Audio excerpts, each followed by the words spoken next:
Welcome to the Learning Pines YouTube. We hope this video helps. You'll begin by installing GoodLock and its theme park module from the Galaxy Store. This is the only built-in way to craft app accent colors on one UI.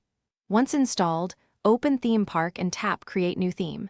Make sure you're on the Samsung account that applies themes to the device. Don't skip backing up the current theme. If you need to revert, you'll thank yourself.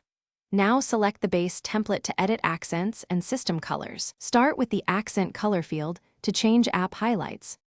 Once you're inside the editor, choose the accent color first because that controls button highlights, toggles, and many app elements.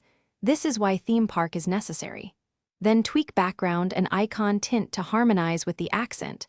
Theme Park shows live previews for messages, settings, and other core apps. Make adjustments to contrast and light versus dark variants so elements remain readable. If an app still looks odd, switch its preview and fine-tune the accent until the UI components display. Save and export the theme, then apply it from Theme Park or open Samsung Themes and select your custom theme. Once applied, many apps will reflect the new accent color.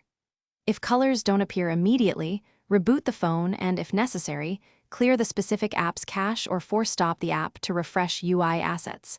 If something breaks visually, restore your backup or switch to a stock theme. That single troubleshooting step resolves most issues caused by incompatible color combinations. Thanks for watching. Consider subscribing if we helped you.